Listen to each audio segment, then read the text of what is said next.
Welcome to the Manuchehri Show, where energy and medicine meet. I will be your host for the next hour.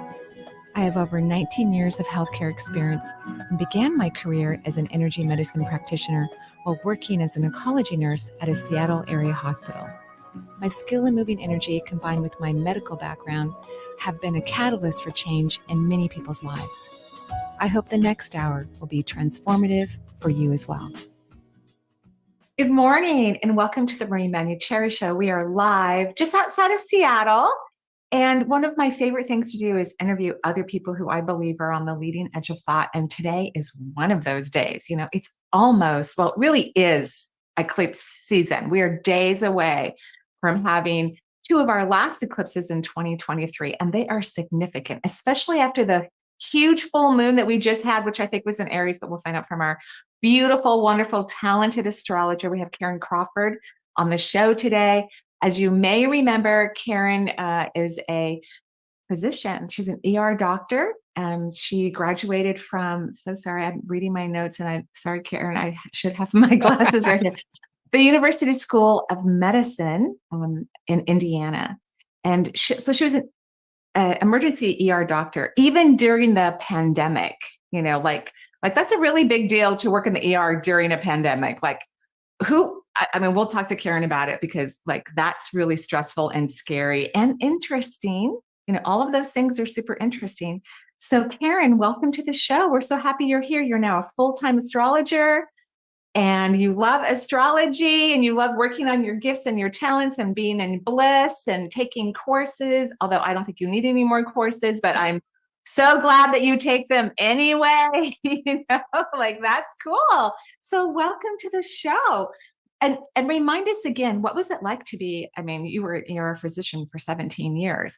What was it like to be a doctor during the pandemic? I mean, you're getting all the people who are, you know, not doing well, who might have COVID. And of course, that would be a lot of people during the height of COVID coming into the ER and presenting with symptoms and need to be vented, put on ventilators. I mean, what was it like?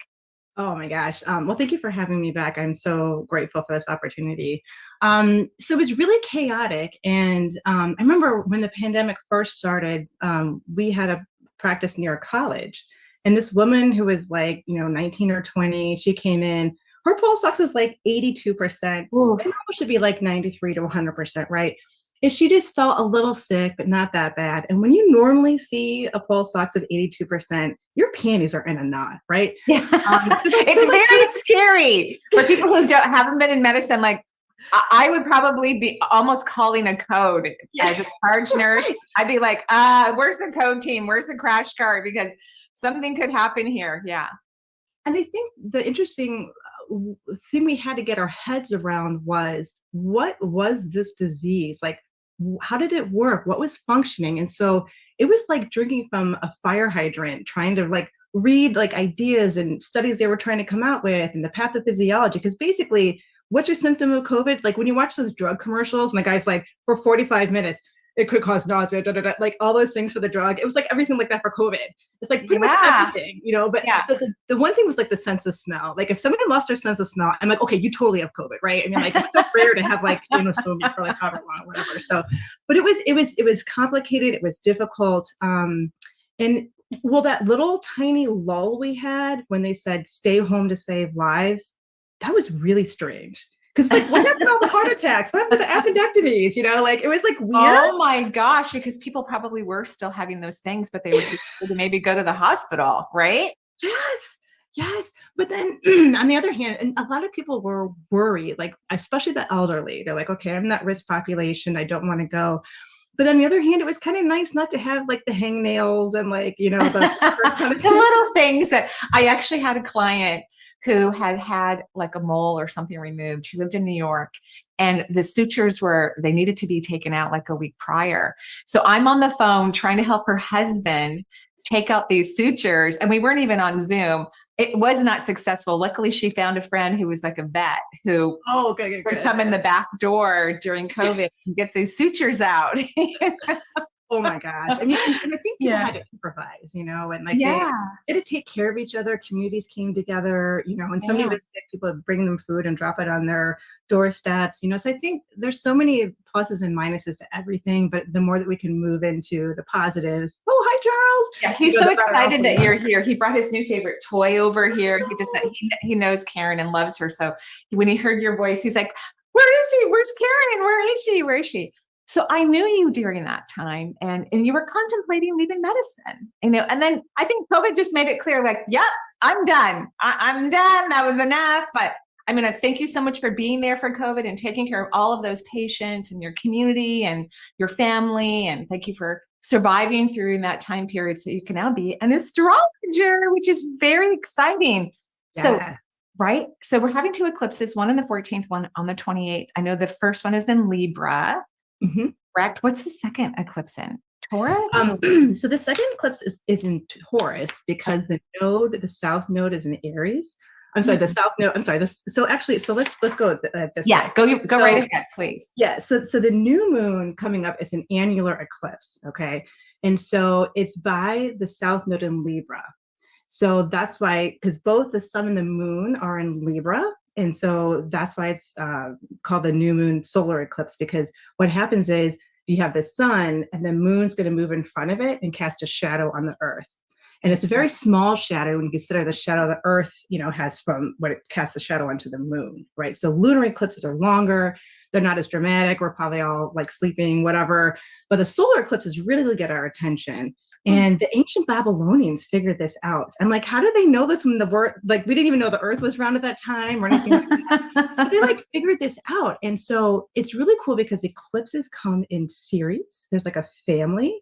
And so they're born at the North Pole and the South Pole. And so at any point in time, you might have like 40 eclipses moving over the earth like this. So the North go as a partial eclipse to like a total eclipse near the equator and then back to a partial. And the South do the same pattern. So they're kind of trickling back and forth across each other. And they kind of go in these like little swirls over the earth. And so the one that's going to happen on the 14th. This weekend. This weekend is in 2 days. Yeah. And you're absolutely right. By the way, real quick, the eclipse season really kind of starts with that last full moon in Aries. So the full moon before that new moon is usually when the eclipse season kind of opens, like the portal starts to open. Then you're like really in it for those 2 weeks. And then the last 2 weeks are kind of like the closure. But some people say effects can last for 3 months, 9 months, 27 months. Like that's what I've heard. So many opinions out there. So I say, see what works for you kind of thing. So this particular eclipse, so when these eclipses are born, there's like a chart for it. Like, when you're born, you have your natal chart. There's like an eclipse chart. And so this is Sarah Series 7S. And so the original one was kind of about like, if you had like really big obstacles in your life, they could just suddenly move. Or if you have like a big, like crazy thing that happens to you, it'll shift quickly because Pluto and Mars, we just had the Pluto-Mars square earlier this week. And look what's going on in the world, right? Like, I know. It's so funny because I love watching astrologers on YouTube and everybody said something's going to happen with this Pluto-Mars square. And I'm like, what could possibly happen? Everything was happened, but here we are, with more happenings that are, very sad and, just challenging for humanity, just absolutely. And I think so, there was already like a lot of power, and then we kind of see that echoed in that family. So history doesn't necessarily repeat itself, but it often rhymes. That's something that, Richard Tarnas said. So don't be surprised if in this eclipse season, if something like, you've been really working on forever, like, isn't this ever going to shift? It goes. Wow. Or if something really crazy or, something like really pops into your field you weren't expecting, it's going to have a lot of power and shift through. So very, very powerful. I totally agree with you. Like it's huge, right? And so when we look, there's a really great website. It's NASA Eclipse, and you can put like 2023 in or whatever year you want to search. And it shows you the path of the eclipse and the amount of totality. So this one's going to start Eugene, Oregon, kind of like the biggest. Really? Yeah. Oh, I should jump in the car and drive to Eugene. Yeah. Go on the coast, Marie. Go to like the coast. Like Go to what's that place? Castle Rock? No. What's it? Haystack Rock? Yeah, Haystack Rock. Yeah, on the coast. Yeah, Yeah, you should go there. Right. Oh my God. Ah, interesting. I could just, throw Charles in the car and go hang out at the beach for the weekend. That sounds like a great idea.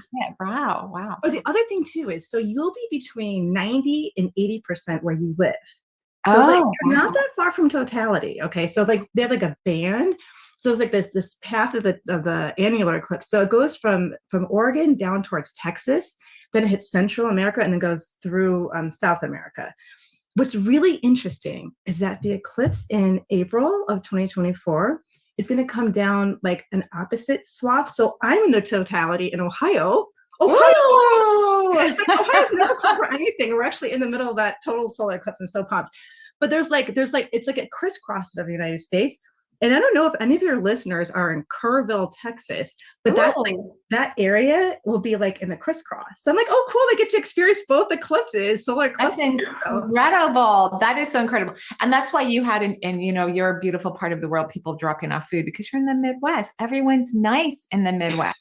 Where New Yorkers were like terrified, bombarded in their apartments, didn't want to share the stairs because they were too afraid to take the elevators up and down and be locked in an elevator with their pooches. And I've heard so many stories. But yeah, the Midwest was like, oh, who needs food? Who needs stuff? We'll just go drop it off for everybody.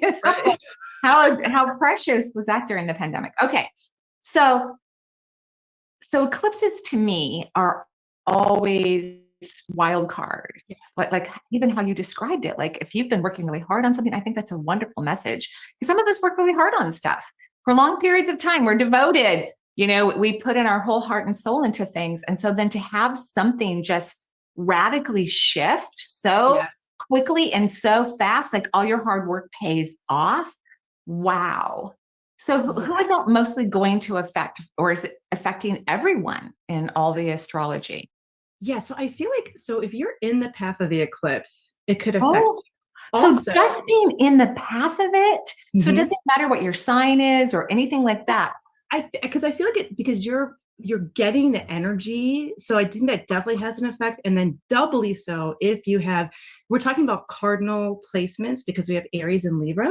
So if you have important planets like your sun, moon, your rising, in Aries, Cancer, Libra, and then Capricorn, those are the energies, the cardinal signs, because we just had the Taurus, Scorpio. Those are more fixed signs. And so cardinal energy is more like, let's get it started. Let's do something. Let's have ideas, right?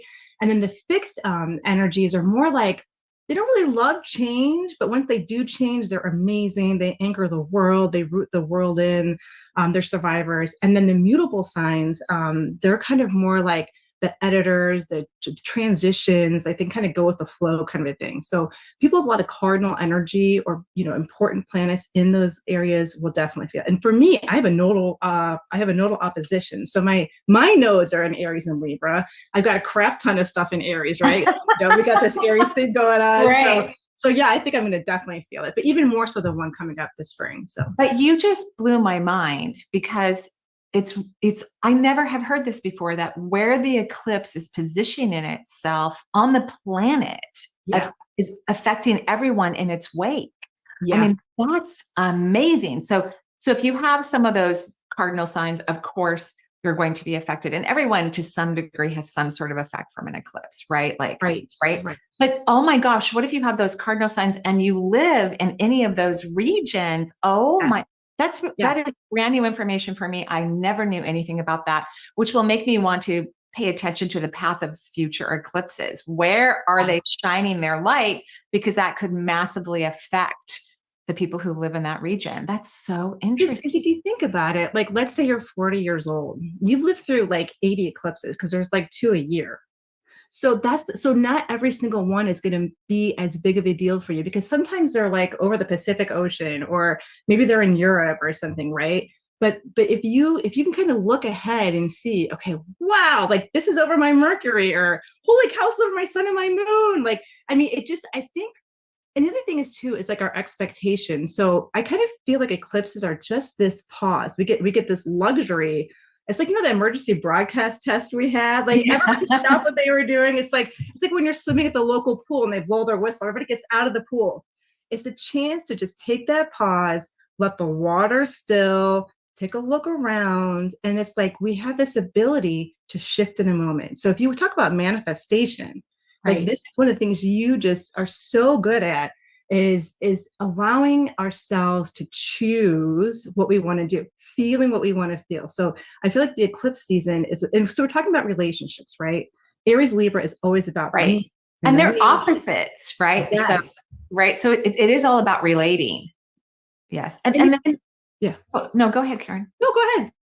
So after we finish this one on the 14th, then we're going to move into the Taurus eclipse on the 28th. And this will be the last of the family, I love your language, of the Taurus eclipse that we've been experiencing for about 2 years, right? So the nodes are they shifted in like July to Aries and Libra, but because like the nodes are still kind of late degree, we can still kind of touch the sign next to it. So that's why, so with the Taurus, so the moon is at 5 degrees Taurus, which is near enough to the North Node in Aries. So that's why it's a little bit confusing. Because like, well, I thought it was going to be Libra and Aries. So yes, mostly, but because of where because it depends on whether the South Node or North Node is contacting, and the lunar eclipse to look at where the moon is. So the moon will be at 5 degrees Taurus, opposite the sun at 5 degrees Scorpio, next to that North Node in Aries. Right. Wow. Okay. So, but similar themes, and so you're right. So that Taurus sign talks about that stability, that reliability, providing resources, peace, calmness. So that could help us. That could really, for sure. Because one of the things I was pleasantly surprised at with this, Mars connection that we had that helped to create a war, that in Israel, is I was really pleasantly surprised that all of a sudden Israel is considering not having a 2-state government, like working, collaborating with the Palestinians. That to me would go a long, long way for future, problems. Like I didn't realize how many people within the Gaza had bomb shelters connected to their homes, so I know it's been problematic and difficult, and I'm sure it's extremely complicated, but I love that, if they're talking about having shared cabinets and shared governments and maybe getting, lessening the placement of the Palestinians so that there can be more back and forth and really focus on the terrorist activity, that's a win-win. And so if this eclipse moves into this place where peace and stability, because that's what Taurus is, right? It's a peaceful, stable type of sign, that could go a long way with some of the new, hopefully progressive thoughts that could hopefully stabilize that region and maybe help other Middle Eastern countries move into more stability as well. That would be amazing. But that really gives me hope and makes me very excited about that eclipse on the 28th. That's really exciting. Yeah, and I think you bring up a great point about like the harmony and the stability, because Venus rules Taurus, and Venus is also that South Node ruler with that being in Libra. So Venus is the peacemaker, it's the diplomat, right? So the highest level of that Venus is alliance and collaboration and having beauty everywhere she walks and seeing the beauty in each other, right? And so that's why, that whole, I love astrology, because for every action, there's an equal and opposite reaction feel. So, we have Aries who like low road is kind of bossy, selfish, my way or the highway, like this is gonna happen. Follow me if you can keep up, right? I strive to be that part of my sign because I'm too nice. So I strive to be like, when I get my big girl pants on, I'm like, oh, thank you, goodness, because I can be nice. Like, give me more Aries energy, please. Yeah. But yeah, had I interrupted you, please go ahead. Oh, no, that's okay. Because that Aries energy can be very decision oriented and like, this is the way it's going to happen. And I'm going to go in and run that burning building when nobody else is, because I can be a hero, like I need a hero.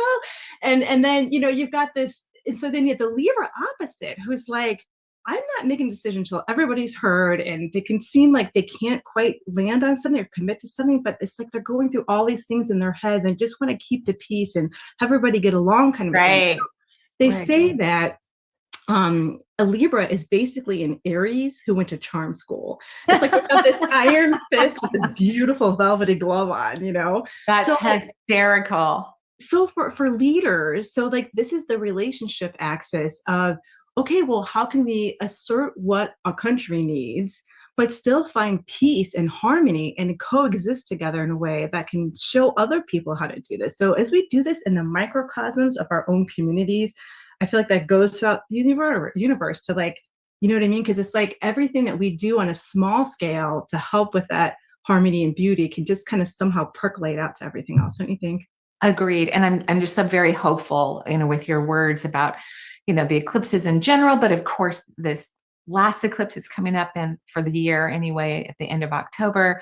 And that just warms my heart, because I think we're ready to experience more peace. Like, like the traumas and the dramas of war and poverty and all of these things are exhausting, and we're not even in it. We're so fortunate to not be in it. So I can't even imagine what it's like to experience those things on a regular basis. Like it's just disheartening. So I'm very happy and hopeful for some positive change, hopefully worldwide, but any part of the world would be incredible. So what do you do to prepare for eclipses? Because I have a thing that I kind of do. So what do you do, or what do you recommend for eclipses? Do you have some Yeah, recommendations? so the first thing I prepare is I just look at, okay, what's happening in my chart? Where is it affecting me? And then I keep my eyes and my ears open. So like it's kind of like this gentle scanning that you can do. And if something snags me, I'm like, oh, I need to write that down because it's going to make sense to me later, kind of a thing. Yeah. And so for example, like so for me for this one, it's kind of affecting like my self-expression and then like how I work with groups. So maybe there's going to be an opportunity for me to be involved in my community in some way where I'm talking about something and, oh, hey, I'm on the show with you. Isn't that amazing, right? Hey. It's like, so kind of just having this idea in the back of my mind of what areas of my life might be affected. And then just kind of going with the flow in a way. So if I'm being asked to step out of my comfort zone, that North Node in Aries can do that. It wants you to step into your courage. It wants you to be assertive. It wants you to say what you need in a relationship, then I'm going to do that. It's an invitation to me. So that South Node, it's like that karmic habit we come into life with. It's an emotional memory from previous lives we lived that I've learned from Stephen Forrest. And so that South Node in Libra is kind of like a polite dishonesty. Are you like smiling on the outside when you're frowning on the inside? Are you paying too much for peace in your relationships? Do you need to speak up about something and say the truth, even if it's like warty and nasty, right? Because Aries has this energy where like if you're like in a bomb shelter together, I mean, you're like bonding, you're like, it's like life or death, right? And it's like you conquer your fear. And so it's kind of like inviting you that you might hurt people's feelings. It would never be intentional, but if we don't advocate for ourselves or step into our agency, we can kind of let our life go by and people don't even know who we are at our core because we filter too much or stuff like that. So I think that's a problem with humanity in general, where a lot of people don't know who they are. They can't express who they are, and their friends and family, people who really love them, don't even know them. And it can be kind of shocking and surprising when you finally let yourself out and your people go, what? I didn't know that about you. What do you mean it? I've certainly had those experiences in my life where I finally share who I am, which I have no problem being direct at work, but in my personal life, it's a little bit more shocking. So I definitely agree with keeping your ears and eyes open. That's what I do before an eclipse, especially the day of the eclipse. Like I am paying attention to everything, but of course, weeks before and I even at some point get in my car because I like to drive, go get my favorite, something, go sit by the water somewhere and just let the universe communicate to me. I just really open up. I don't care about what the topic will be. I try not to control the conversation or let it go in any direction. I just want to absorb the knowledge that is presented to us because eclipses shine light into the darkness. And darkness is stuff that we're avoiding. We're not paying attention to, that, and there's solutions and answers that we're going to be thrilled about and happy about if we implement them. But even knowing what they are, in case you're afraid to implement them, could go a long way over the next couple of years of helping you to change and move and progress towards what the magical world is communicating to you. It is a profound moment in time. Yeah. It's a game changer, like you said. You know, people can have a complete shift in consciousness.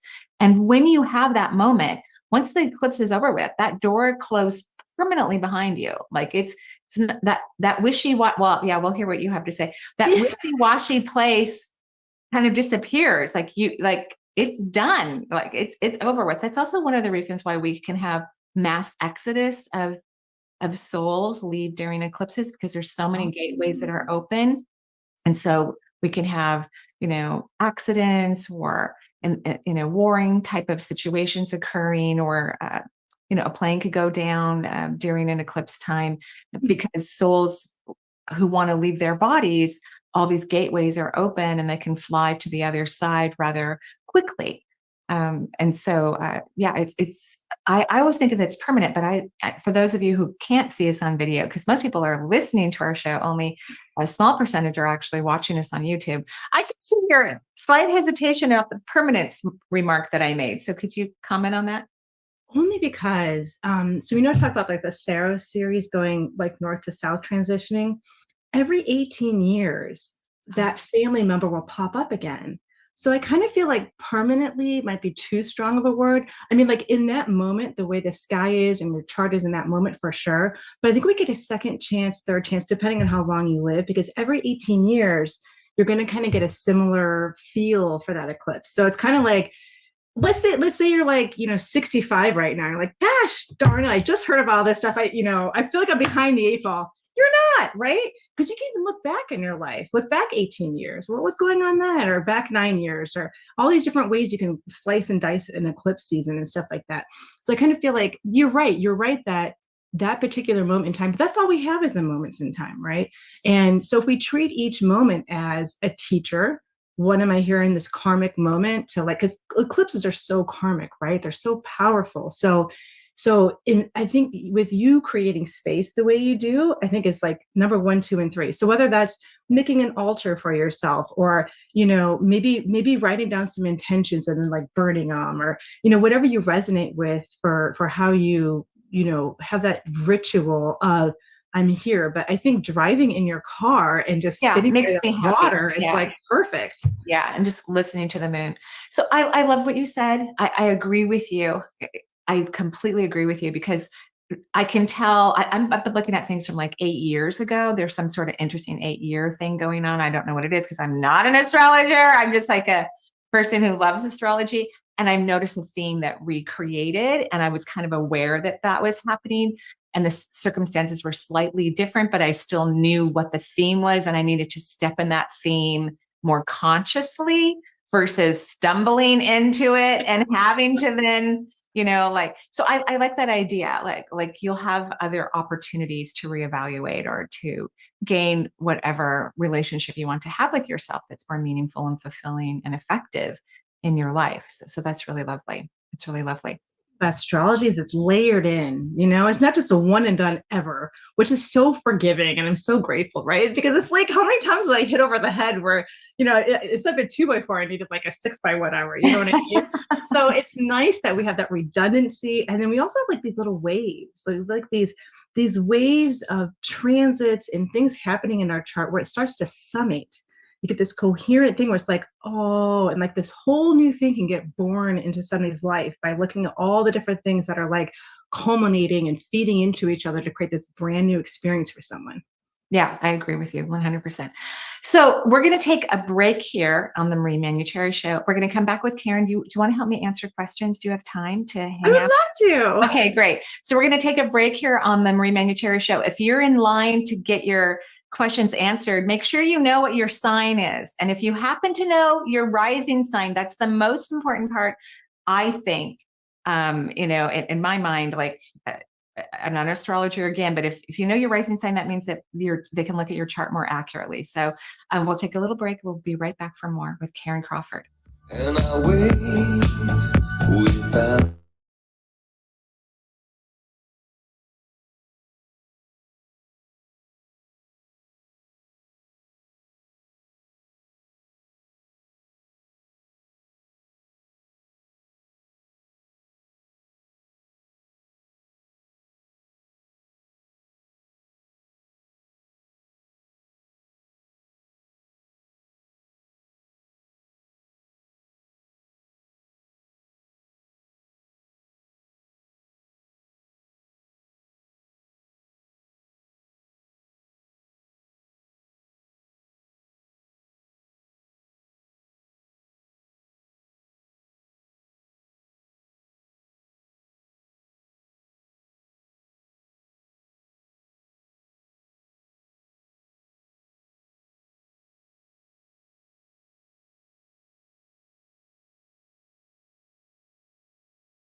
everyone. Welcome back to the Manuchehri Show. We are live here just outside of Seattle. We have Karen Crawford from Indiana, a retired ER doctor, retired young in her career and life, after having some awarenesses and realizations that she would love to help people through metaphysics and intuition and consciousness and astrology. And I'm so grateful. I remember our first conversation. I think you had a session with me, and I'm like, you have to quit your job. And you're like, what? Like what?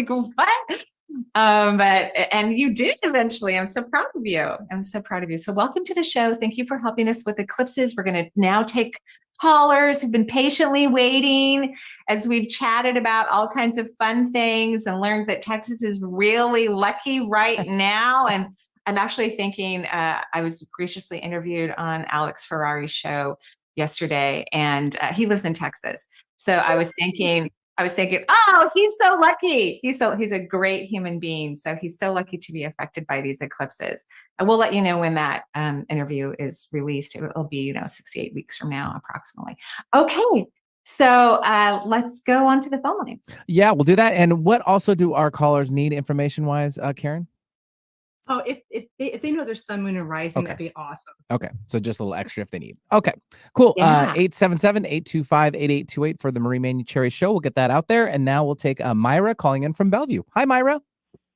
Hi, good morning. Good morning. What can we do for you? Well, I'd like to know where my life is going with this eclipse.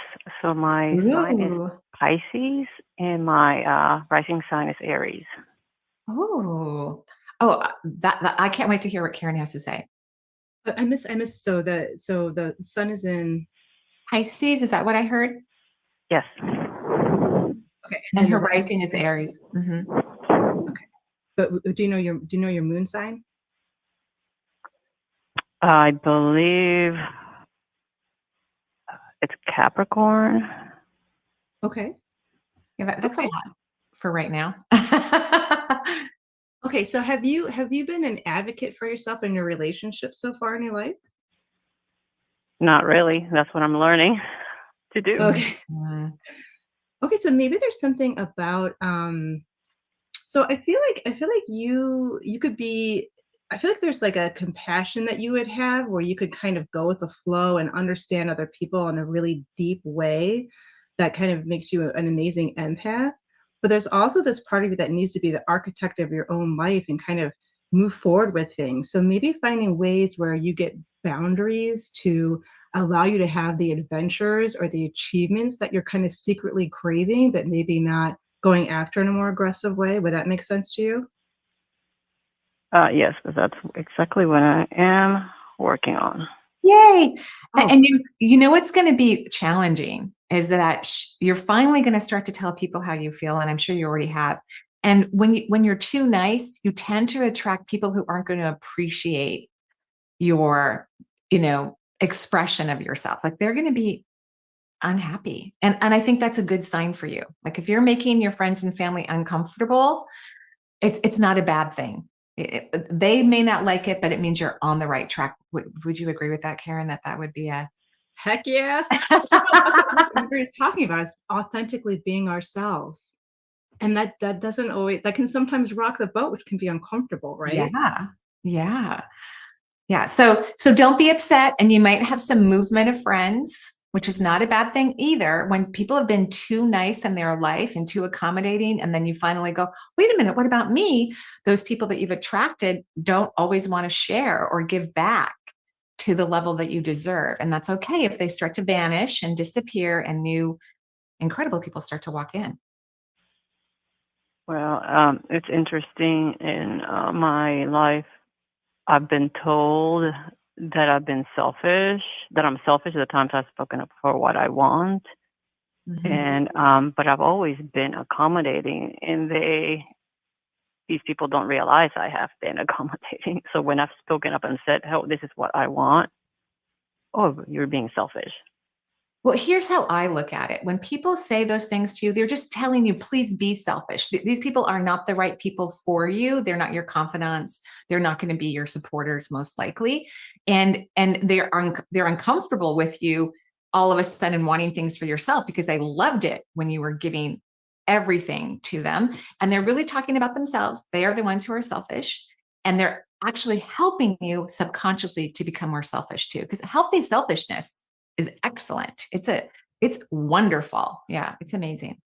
Yeah, Stephen Forrest calls it enlightened selfishness, because it's like, like people just, because you would do it in a way that is self-actualization. Because as a rising sign in Aries, you're really here to be courageous, to do the things that make you feel scared, to be the hero in your own life. So that may not float everybody's boat, so permission for you to be seen, to be a little bit louder, to kind of have fun. You may not have, tact is something we always have to work with fire signs, like we kind of just say things, but you have a sweet heart. And so I totally agree with Marie. Like, you got to be you got to love you first. And as you love yourself and you make because those people weren't even appreciating you did all those things, they didn't say thank you. So well said, Karen. We hope that is very helpful for you. Thank you for calling on to the show. We're going to go to our next caller so we can get as many people in the limited time we have. Happy eclipse.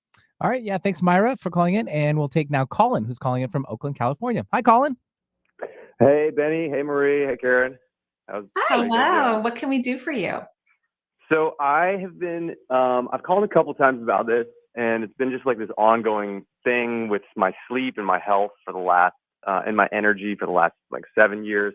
And I just got blood work done, and I have super low, I'm seeing a Chinese medicine doctor, and she doesn't know what to do with this. She told me to go see an MD with this blood work, or somebody that's better at blood work, I guess. So I have really, really low white blood cell count. It's a 3, and I also have really high monocytes. So she says I have blood deficiency, and I also tested positive for anti-nuclear antibodies. So like autoimmune, but she said that can be false positive sometimes. So anyway, I don't know if you have any. I mean, it's been a while. You're calling at a great time. We have an ER doctor here. Okay, yeah. Go ahead, Karen, please. Do you know your red blood cell count and your platelet count? My white blood cell count is 3, and would you say my platelet? The red, it's RBC, red blood cell. Red blood cell is 4.73. Okay, that's like borderline low, right? It is. Yeah. What about platelet? I don't think we have platelets on here. I don't see anything. Okay. Because you want to look at the white blood cells in context of like the hemogram. It's like the white blood cells or red blood cells. And they have the indices, like your mean, how big the cell is. Lots of factors. How pigmented it is, all that kind of stuff. So if the monocytes are high and your white count is low, there's a couple of things they should probably check. Because sometimes if you have like a virus or something like that going on, it can kind of mess with your white count, make it a little bit immune suppressed, a little bit lower on that. Now, positive antibody, ANA antibody, that can be affected by a lot of different things. So once you jump down the rabbit hole of a positive ANA titer, there's all these other tests you need to look at. And if you're having sleep and general health issues, sometimes autoimmune things can be very vague like that, right? So I think it'd be reasonable to check, especially if it's been 7 years, something very chronic is going on, right? So I would consider looking at the overall bone marrow health, and if it's something that's like slowly been suppressing your white blood cell count, there's other things they can test for that.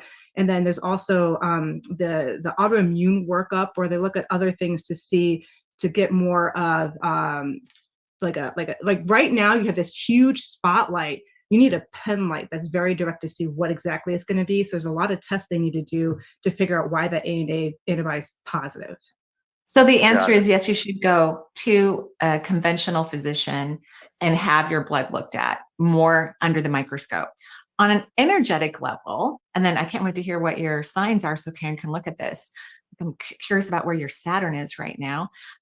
So on an energetic level, anything to do with the blood is about childhood. It's everything to do with your blood, because the root chakra actually is responsible for the bone marrow and all the properties in your blood. It's not responsible for the flow of blood in the body. That's the 4th chakra. But the root chakra is all about your blood levels, everything that you just described. So making sure, even if you think your childhood was amazing, which I hope everybody feels that way, making sure that you are creating a different family dynamic in your head, and you're making sure you're getting love from different parents in different ways and having different outcomes, that could greatly affect your bone marrow in a positive light and help these factors within your blood to rise to their appropriate levels and numbers, or repress that one immune factor that you were talking about. But so what is your signs? Do you mind telling us? Yeah, I'm a Gemini with, looks like I just looked up moon in Virgo. Mm. Ooh. Okay. So Gemini, Sun, Moon, and Virgo. Do you know your rising? Ascendant says rising, says Virgo as well. So it says Sun, Ooh. Gemini, Oh, Moon, wow. Virgo. Okay. Double Virgo, yeah. Okay. Wow. So are you do you kind of feel like anxious sometimes, or like antsy or pantsy? Because those are three mutable signs. So Gemini is mutable, and you got two Virgos, right? And so Virgo, I mean, that's like small intestine. That's like so the Virgo is discernment, discrimination, and so that's the small intestine does, is it takes nutrients out and it applies it to the body and stuff like that. I'm taking a medical astrology class. It's so fun. It's so interesting. So there might be something about your absorption to things. Like, if you've been worrying about things because of this mind gut axis too. So in addition to the bone marrow things, what about your gut? My gut, I mean, I don't know. It feels fine-ish, I guess. I mean, it's not perfect for sure. Okay. Well, actually, you're hitting on something really cool, Karen, because there's neurotransmitters in your brain, and then there's similar neurotransmitters in your gut. So how you think affects your gut. And the intestinal tract is really the cornerstone of our immune system for all of us, right? Because that's where we absorb nutrients, that's where we release toxins. So I would spend a lot of time being incredibly loving to yourself, like incredibly. Virgos, I have a Virgo moon, so I can relate to this. We can be critical. We're hard on ourselves. It's just part of the aspect of Virgo, and we're learning to not react to ourselves in that way, and to give ourselves a break and be kind to ourselves. So if you could be super, super, super, super loving to yourself right now, especially before you go in for more spotlight looking at your lab values, that could go a long way to getting this resolved quickly. And one last thing I want to throw in is vagus nerve stuff. So I want you to look up like vagus nerve meditations or something about that. So you're working on your parasympathetic, sympathetic nervous system balancing, because the vagus nerve is big with Virgo and Gemini, because you're kind of like, you could be very heady too, right? So it's kind of like, so using something about your breathing and focusing on that restorative thing, like that rest digest thing, where you can kind of like, maybe there's something that's you need to process a little bit more that's kind of bothering you, or something like that. Great idea. I love that idea. And so we're going to be sending you tons of light and positive energy for all the good outcomes in the future. Great. Thank you. And just to clarify, so as far as the family dynamic thing goes, that's like creating I don't know if I fully understand that. Yeah, of course. I said that really quickly. So if you could, in your mind, imagine a new family. So parents in particular, they could even look like orbs of light. And they are just incredibly nurturing and loving and adoring to you. And if you have any memories of things that you wish had been different when you were a kid, allow them to be different in this new family dynamic. That could be extremely healing for your blood. Okay. Okay. Great. Thank you so much for calling in. Yeah. Thank you all. All righty. Bye-bye. All right. Should we have time for maybe one more? Yeah, let's go for let's do it. We'll take now Gina calling in from the Boston area. Hi, Gina. Welcome to the show. Hi. It's great to be here. Hi, Gina. What can we do for you? Well, I'm intrigued by the conversation, and I just feel like a lot of change is happening for me, but I can't see everything. And sometimes that's a good thing. But I went back to work after having taken a pause, and now I'm looking at how I might have some changes coming up in career and home, and what those might be. And my son is in. Oh, can you repeat that one more time? We can't hear you. Looks like Gina's having some issues with her phone. Gina, did I lose you? You still with me? Okay, so let's do this. We'll put her back on hold. Yeah, let's and, go to the and check next back with person her. and we'll Okay, hopefully get back. We'll answer as quickly as we can and get back to her, hopefully. sure. All right. You guys always do on this show. It's so good. Yeah. We've been doing it a long time. Yeah, a All long right. time. We'll take Hong, who's calling in from Portland. Hi, Hong. Hi, Benny. Hi, Marie. Hi, Karen. Hello, what can we do for you? Yeah, I would like to ask, what do I need to focus on? And my birth sign is Taurus, and my rising is Leo. I don't know my moon sign though. Okay. Okay. So so Taurus and Leo are both fixed signs. And so there's something about you, maybe you don't love change. I mean, that's so how are you with change in general? Is that something that you can kind of embrace, or is it something that's kind of scary to you, or something that's tougher to navigate? It's tough to navigate. I really want change, but I'm also afraid of change. Well, Yeah. because with your rising sign in Leo, you're here to be seen in some special, beautiful way. You're here to shine. And you have a great physical constitution, by the way. Rising sign Leos, they have great physical constitution, so that's a blessing. And so I feel like you're a hard worker. So I feel like if you put yourself, maybe it's hard to focus because you're not really sure what you want to create in the world just yet. So one of the ways you can get to that with your Leo rising is do what you love. Like, remember when you were a kid or you watch kids play on the playground? They're like, Harry Potter casting spells, and they're like rolling around in the grass, or like Yeah. like they're having fun. So what is it in your life? I feel like you should focus on in your life that it gives you that same feeling of, I just lost 2 hours. What the hell? I had so much fun. Let's do it again. I think that is exceptional, excellent advice, by the way. Okay.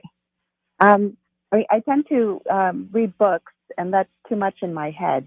So Yeah. No, you need to be physical, I think, more physical, especially with that Leo rising. You have a lot of energy. Excuse me. I have a Leo rising. I love chasing the grandkids. I mean, like, that has like given me so much more energy, so much more play. So if you live in a neighborhood with children, maybe they'll let you play hide and go seek with them, or go bike riding in the park, or go down a slide or swing on a swing. Like, go have that abandoned childhood play so that you can get an awareness of what it is you're supposed to be putting your energy on, because Karen is exactly correct. There's a stage for you in some way, shape, or form, and you're meant to be present on it. Okay. Well, thank you so much. We're going to go ahead and try to get our person that we lost. Yep, Gina's back. Gina, are you with us? Great. I am. Hi. Can you hear me? Okay, Yeah. Gina, you're going to have to go fast. Tell us Okay, your so, situation quickly. Feeling a lot of changes in career and home. I'm a Taurus sun sign. My moon is in Capricorn, and my rising sign is Sagittarius. Ooh, nice. Into what's happening with all this eclipse energy. Okay. Karen has a lot of Sag in her chart, so she can, a lot of fire in general. Yeah. Both Sag risings, right? That's so cool. Ooh. So career and home. So part of you, I mean, so the Taurian energy likes peace, stability, routine, right? And then there's a part of you that's like the Sag that just wants to go and have fun, explore, expand, kind of be a little irresponsible and travel and have fun, and the wisdom speaker, right? But then your Capricorn moon can be very hardworking and industrious and serious and, focused kind of a thing. So what is it that you're doing right now as your career? So right now, I went back to work after a few years off, and so I started in a marketing role, and I'm feeling kind of limited. So I'm thinking I want something that, with my experience, can put me in a mission-driven organization, something where I feel like I'm contributing and really sort of, interacting and collaborating with folks. So that's what I'm working towards. Yeah, so mission is like what makes you happy. Like, your moon is in a sign that's so industrious, so hardworking. You can just climb that mountain, right? But then you need to expand. You can't be put in the box with that Sag rising. So maybe finding ways that, maybe you need to travel as part of your job, or like maybe there's some sort of cultural experience that you can do with this, or maybe there's like a higher level educational class you want to take to like get some super special skill that'll make you even more expansive in your workings with people. So something like that. Yeah. All right. And it sounds like I'm feeling that same thing. So that's good. So I just have one question. What about owning her own company? Oh, heck yeah. Right. I mean, with all of those planets, an organization, you know how to do stuff. Could you create the mission yourself and your own organization and go out in the world and make the change that you want instead of waiting for the slow plug of a bigger company that has a whole bunch of employees and have to follow rules, right? Like, I think that would be amazing. I love it. I like all your encouragement. And if the planets support it, then I should follow that. Love it. Good. Yeah. That's if your heart supports it. If your heart's like, do it or die, ride or die, because that's sad. Just like, I just got to have fun. I got to be. Confidence is the willingness to try. So I guess we have to try. Courage is got to be right behind it too. I agree. Thank you so much. I'm glad I was able to circle back. Thank you. Thank you. You're welcome. And thank you, Karen, so much for coming on the show today, all the way from Indiana, and bringing us your medical knowledge, your astrology knowledge, and all the wisdom that you are expanding into. We're grateful for you being on the planet. And thank you to all of our callers and everybody who's listening. We so appreciate you. And thank you for your courage to ask your questions on the air, because they do help other people who are not calling in at the moment or can't get through the busy phone lines. We wish everyone a very successful and happy eclipse season, this very end access of 2023, and joyful blessings. Bye-bye for now. Cool.